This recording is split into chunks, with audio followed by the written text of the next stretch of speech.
Banyak yang sudah tahu value dari automation, namun masih merasa stuck, mulai dari proses yang mana? Apalagi bagi yang tidak terbiasa dengan proses discovery ini. Namun hal itu tidak akan menjadi kendala setelah kita tahu langkah-langkah mudah berikut. Dan apa saja langkah-langkahnya? Yuk kita simak di video ini.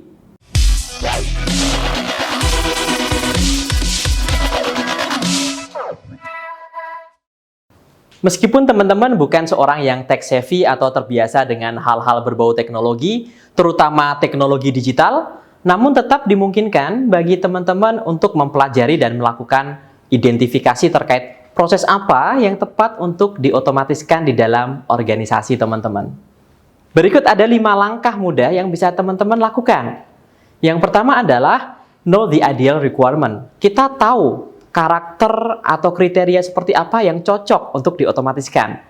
Kandidat yang ideal untuk diotomatiskan adalah pekerjaan yang sifatnya manual, dilakukan secara berulang-ulang dengan SOP yang jelas, inputnya juga terdefinisi dengan baik, aturan-aturannya juga jelas, tidak melibatkan banyak pengecualian, serta outputnya juga sudah spesifik.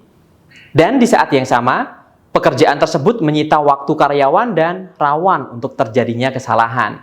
Baik kesalahan yang berdampak pada audit dan compliance ataupun kesalahan yang berdampak pada kualitas hasil pekerjaan. Contohnya proses mengambil data dari sistem satu dan sistem yang lain. Kemudian copy sana, copy sini, dan direkon, kemudian dibandingkan di spreadsheet. Setelah itu hasilnya dibuat sebuah laporan. Jika proses tersebut dilakukan secara manual, maka akan menyita waktu dan juga rawan adanya kesalahan. Setelah teman-teman tahu kriteria seperti apa yang cocok untuk diotomatiskan, kemudian lakukan ideation atau brainstorming bersama dengan process owner atau team leader terkait pekerjaan tersebut. Kumpulkan ide sebanyak mungkin terkait hal-hal apa saja yang tepat untuk diotomatiskan dan bagaimana nantinya otomatisasi tersebut bisa berjalan. Komunikasi ini juga membantu untuk create awareness dan nantinya menciptakan sinergi dan kolaborasi yang lebih baik ketika inisiatif ini dijalankan.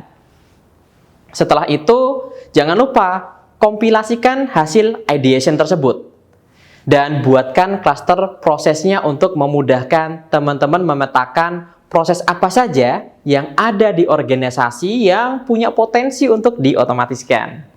Misalnya kita bisa buat klasternya seperti klaster proses onboarding customer, di mana semua pekerjaan berhubungan dengan onboarding customer kita kumpulkan dalam klaster ini.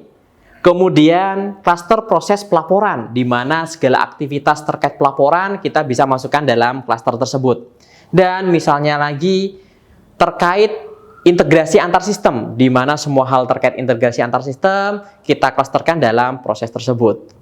Setelah clustering ini dilakukan, maka kemudian tangkap value dan outcome yang seperti apa nantinya bisa dihasilkan oleh otomasi ini. Dan kita nantinya juga akan mengukur seberapa besar kompleksitas serta effort yang perlu dikeluarkan agar proses tersebut bisa diotomatiskan. Yang terakhir, yang kelima, last but not least, teman-teman prioritaskan proses mana dari klaster yang mana yang akan diotomatiskan berdasarkan value dan effort tadi yang sudah didefinisikan di langkah sebelumnya.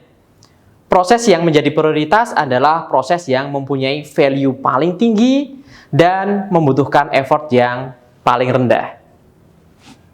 Setelah teman-teman melakukan langkah-langkah tadi, nantinya teman-teman akan mampu mengidentifikasi proses mana yang tepat untuk diotomatiskan dan kita semua bisa mulai dari hal yang paling kecil dan paling sederhana. Kemudian nanti kita bisa kembangkan lagi atau tambahkan lagi dengan proses yang lain. Start small and move fast. Semoga video ini mampu membantu teman-teman dalam mengidentifikasi proses yang tepat di dalam organisasi teman-teman.